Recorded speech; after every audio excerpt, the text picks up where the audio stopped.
Well, thank you, Jeff, for inviting me here and for the amazing work you've done. Can we hear a round of applause for Jeff?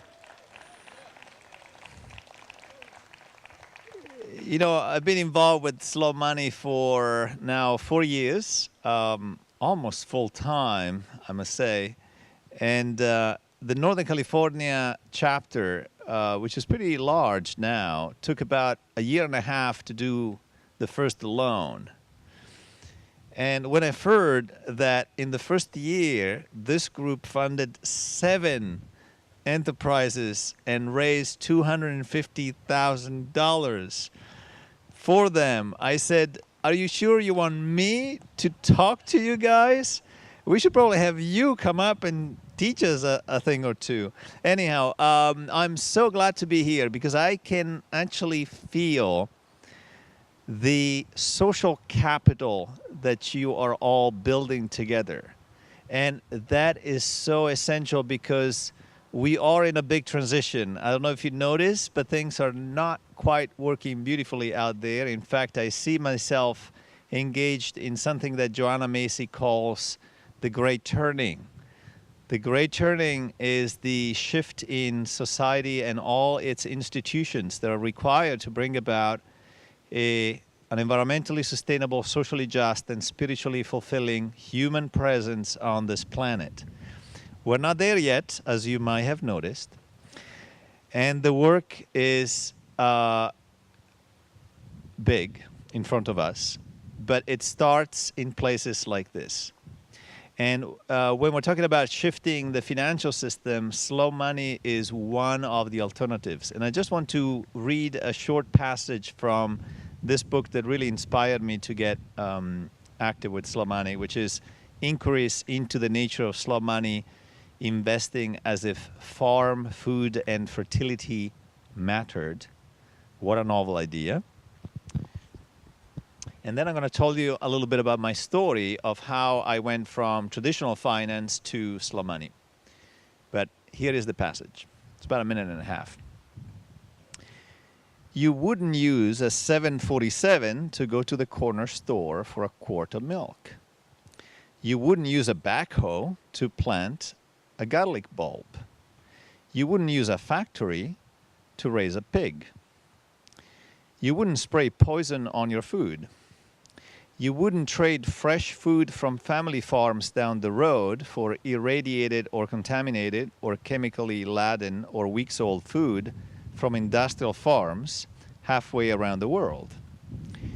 You wouldn't create financial incentives for farms to become so large that they need GPS technology to apply chemical inputs with quasi-military precision.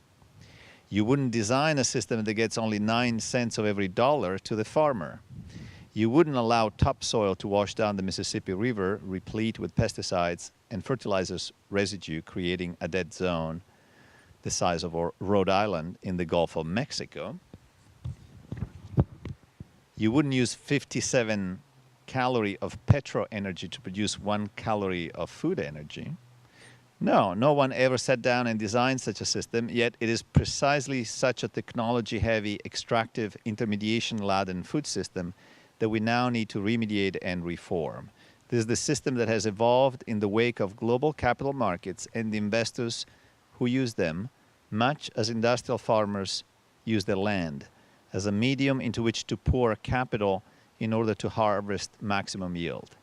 And I think this is a powerful passage that points to the fact that we have a systemic problem where the individual players have the incentive to do something that in aggregate is very damaging to us all.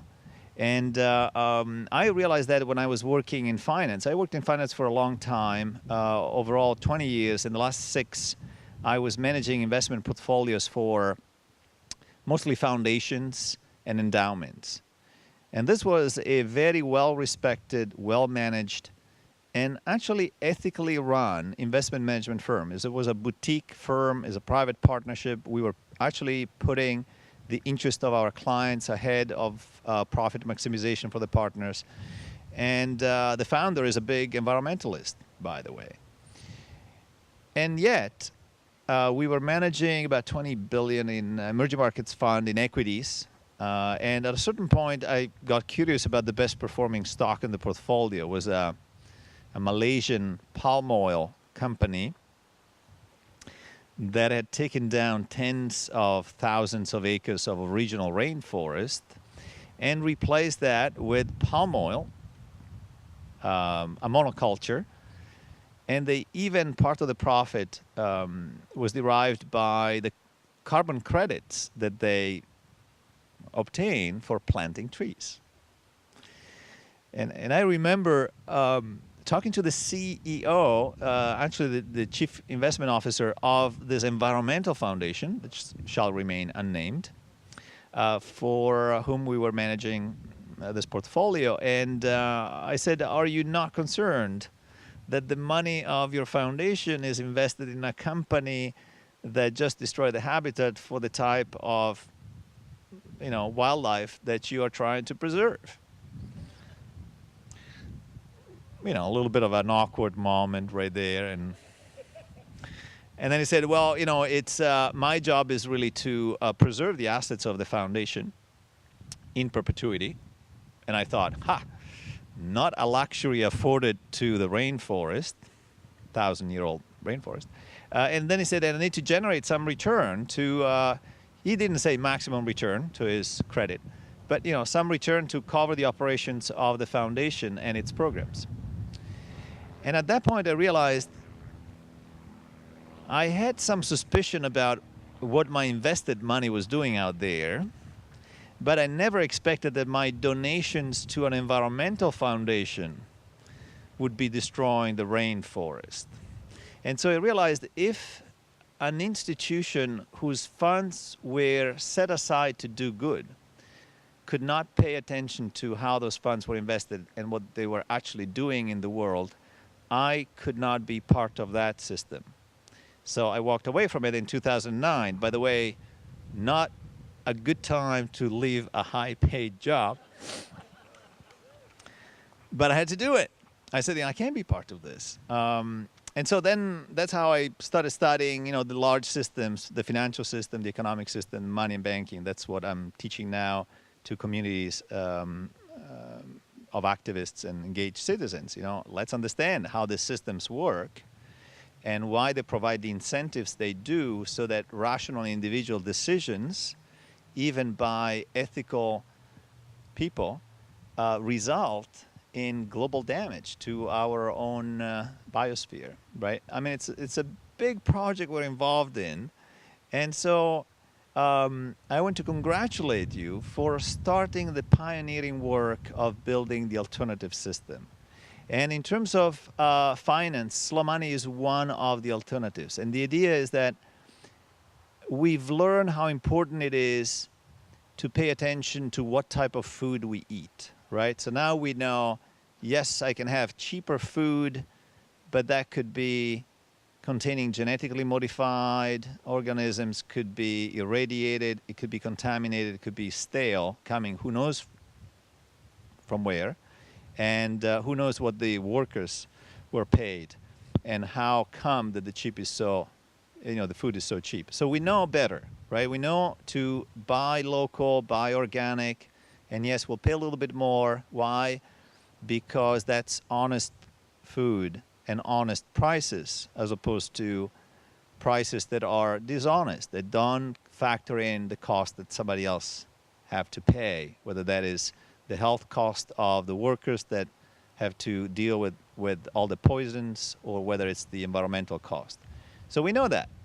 And we also know that it's very important that our dollars stay local as much as possible because of the multiplier effect. And I love the story of the co-op that has a new customer with the benefit food that buys most of the ingredients from them. And guess what? Now they're selling the bars in the same shop. That is, the local multiplier of local economic activity.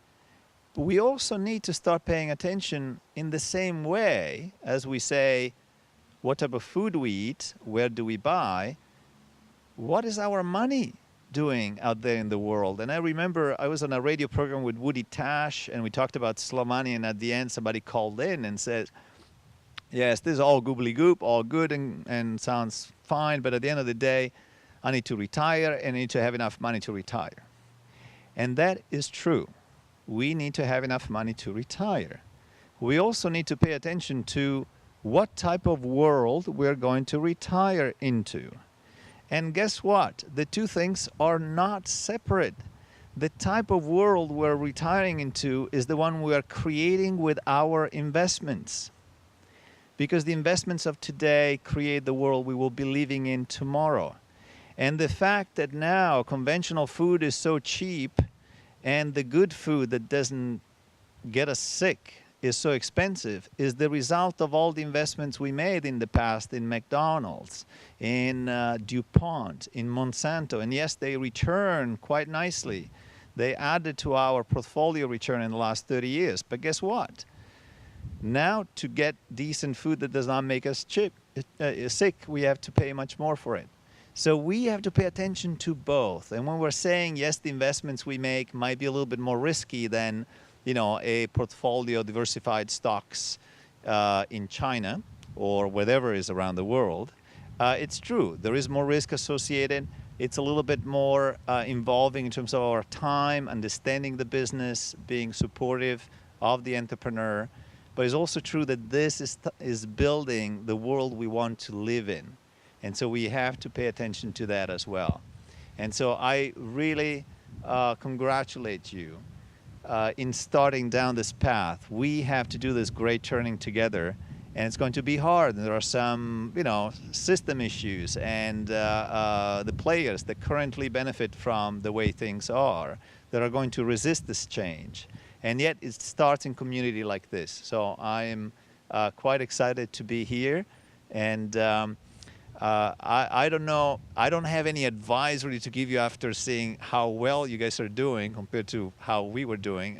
What I've noticed is that it is important work, what we're doing together. It is hard work. There's going to be some upsets and some great joys. And I would say the connection, the personal connection you establish with your tribe, look around you, this is your tribe now, with whom you're going to be building the new world we're going to be living in. And all the connections are made with the entrepreneurs. Yes, they take time and take effort, but are very rewarding. So thank you for allowing me to talk to you all.